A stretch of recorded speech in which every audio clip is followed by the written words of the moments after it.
चलिए दोस्तों, एक नई फ़िल्म के बारे में बात कर लेते हैं जो कि काफ़ी अच्छा फ़िल्म है। और फ़िल्म में काम किया है ऋचा दीक्षित जी हैं, भोजपुरी की सबसे टॉप फ़िल्म है। तो आप लोग वीडियो को लास्ट तक देखते रहिए और जो लोग भोजपुरी बुढ़ हंगामा चैनल को अभी तक सब्सक्राइब नहीं किए हैं वो लोग सब्सक्राइब कर लीजिए। चलिए वीडियो को शुरू करते हैं।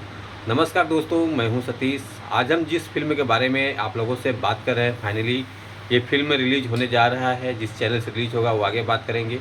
अभी बात कर लेते हैं फ़िल्म के बारे में। जैसे कि इस फिल्म में काम किया है ऋचा दीक्षित जी हैं और बाकी अन्य कलाकार हैं। तो फिल्म का नाम मैं आप लोगों को बता देता हूँ। फिल्म का नाम है सास बहू का प्यार लाल मिर्च का अचार, जो कि काफ़ी अच्छा फिल्म है।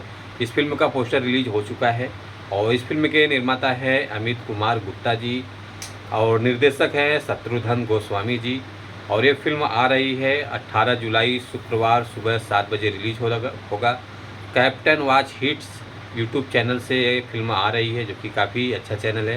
तो आप लोग चैनल को प्यार दुलार आशीर्वाद दीजिए और फिल्म जैसे लॉन्च होगा तो आप फिल्मों को लोग सपोर्ट कीजिए। बहुत काफ़ी अच्छा फिल्म बना हुआ है, पारिवारिक फिल्म है, तो आप लोग ज़रूर देखिएगा।